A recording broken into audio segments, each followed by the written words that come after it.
Bismillahirrahmanirrahim. Assalamualaikum warahmatullahi wabarakatuh. Jumpa lagi dengan saya di Abil Maiwa Channel. Teman-teman, jadi channel ini merupakan channel pendidikan tempat kita berbagi tentang aplikasi pendidikan, Microsoft Office, serta tips dan trik komputer.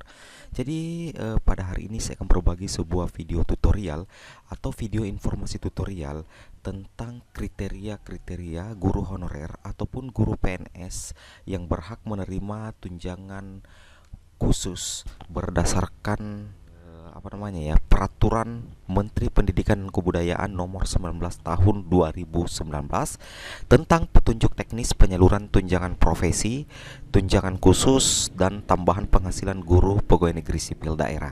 Jadi di sini teman-teman, saya khusus akan membahas tentang kira-kira apa-apa saja kriteria guru yang bisa menerima tunjangan khusus berdasarkan Peraturan Menteri Pendidikan dan Kebudayaan Nomor 19 Tahun 2019.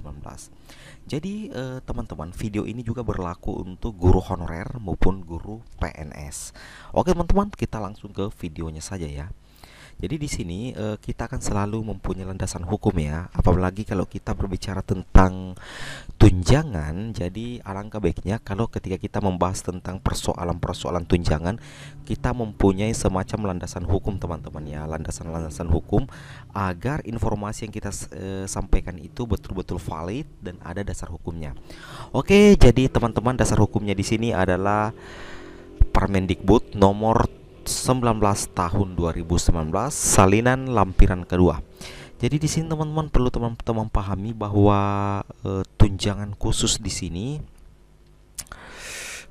perlu teman pahami bahwa tunjangan khusus adalah mempunyai tujuan ya teman-teman ya. Tujuan penyaluran tunjangan khusus yaitu memberi penghargaan kepada guru pegawai negeri sipil daerah di daerah khusus sebagai kompensasi atau kesulitan hidup yang dihadapi dalam melaksanakan tugas di daerah khusus.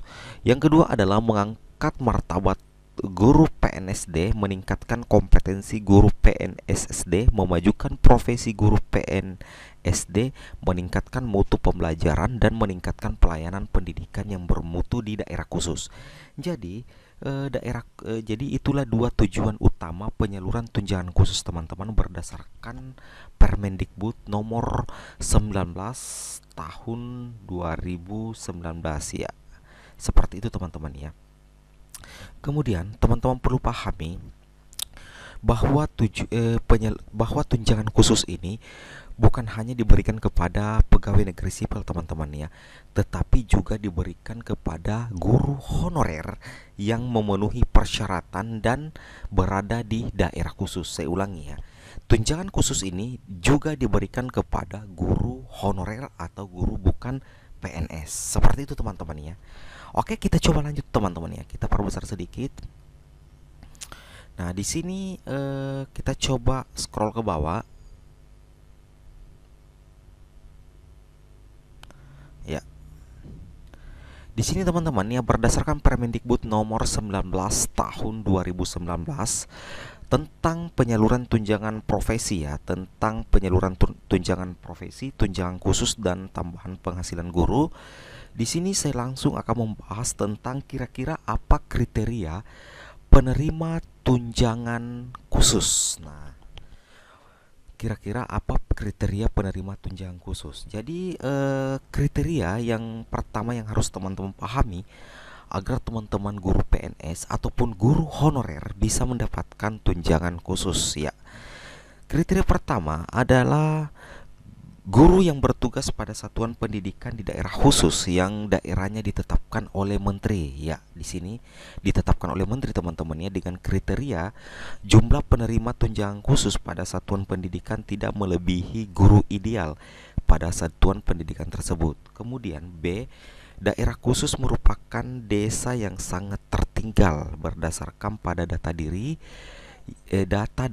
Kemendes dan data dari kementerian. Jadi di sini teman-teman ada sinkron data antara data yang ada di Kementerian Desa dengan data yang ada di Kementerian Pendidikan dan Kebudayaan untuk menentukan bahwa desa tersebut termasuk daerah khusus. Seperti itu teman-teman ya. Oke. Guru yang menerima tunjangan khusus juga dapat ditentukan berdasarkan yang ini teman-teman ya, yang penting juga bagian C. Jadi guru yang menerima tunjangan khusus juga dapat ditentukan berdasarkan kepentingan nasional, kemudian program pemerintah pusat dan daerah. Kemudian yang ketiga adalah adanya ketersediaan anggaran sesuai dengan ketentuan peraturan perundang-undangan. Nah, seperti itu teman-teman ya. Jadi yang pertama itu tadi kriteria guru honorer dan guru PNS untuk menerima tunjangan khusus berdasarkan Permendikbud nomor 19 tahun 2019 adalah, jadi yang pertama itu adalah guru itu bertugas di satuan pendidikan di daerah khusus yang ditetapkan oleh menteri. Kemudian yang ada kriterianya teman-teman ya. Ini yang poin satu, ada 3 kriteria utama, itu jumlah penerima tunjangan khusus pada satuan pendidikan tidak melebihi kebutuhan guru ideal.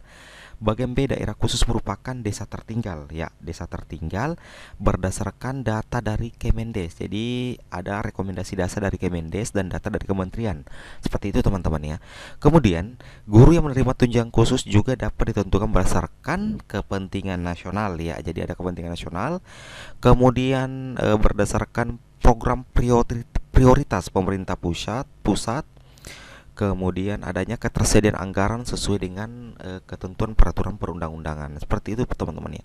Kemudian bagian D, kriteria berdasarkan Permendikbud nomor 19 tahun 2019 adalah guru yang berdasarkan kepentingan nasional dan merupakan guru garis terdepan. Jadi di sini teman-teman ada istilah guru garis terdepan atau garda terdepan. Itu guru yang berada di daerah terluar ya, daerah terluar di Indonesia itu menerima juga tunjangan khusus teman-teman ya. Di sini jelas faktanya di Permendikbud nomor 19 ya, guru yang berdasarkan kepentingan nasional dan merupakan guru garis terdepan dapat menerima tunjangan khusus ya, dapat menerima tunjangan khusus pada tahun berjalan terhitung sejak bertugas di lokasi penempatan pada tahun berkenan dan sampai dengan akhir tahun pada tahun anggaran berikutnya. Nah, seperti itu teman-teman ya. Jadi intinya itu bahwa guru garis terdepan juga berhak menerima tunjangan khusus seperti itu.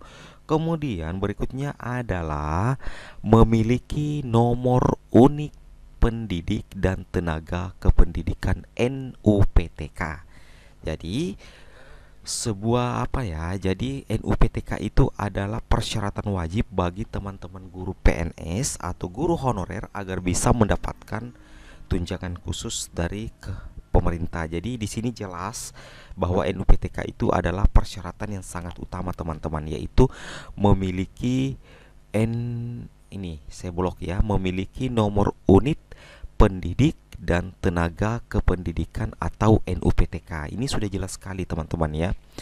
Kemudian berikutnya adalah memiliki SK penugasan ya. Ini persyaratan terakhir agar bisa mendapatkan atau persyaratan atau kriteria guru honorer dan guru PNS agar mendapatkan tunjangan khusus. Di sini teman-teman ya diperhatikan, memiliki SK penugasan mengajar di satuan pendidikan pada daerah khusus yang dikeluarkan oleh Kepala Dinas Pendidikan sesuai dengan kewenangannya. Jadi di sini untuk sekolah yang termasuk ke dalam daerah wilayah khusus itu ada SK ya teman-teman ya, ada SK penugasan yang dikeluarkan oleh Dinas Pendidikan kepada sekolah-sekolah yang masuk dalam kategori daerah khusus atau daerah terpencil agar nantinya bisa mendapatkan tunjangan khusus. Jadi khusus daerah khusus itu ada SK tersendiri teman-teman ya. Ada SK penugasan mengajar dari kepala dinas ya, dari kepala dinas ya.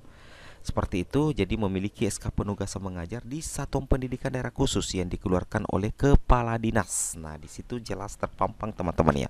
Sangat jelas terpampang bahwa persyaratan terakhirnya itu harus memiliki SK penugasan yang dikeluarkan oleh kepala dinas. Jadi biasanya untuk pencairan tunjangan khusus itu ada semacam draft ya, daftar nama-nama atau daftar sekolah yang menerima tunjangan khusus itu dikeluarkan langsung oleh Dinas Pendidikan teman-teman dan ditandatangani oleh Dinas Pendidikan juga, kepala dinas ya, dalam hal ini kepala dinas sesuai dengan kewenangannya.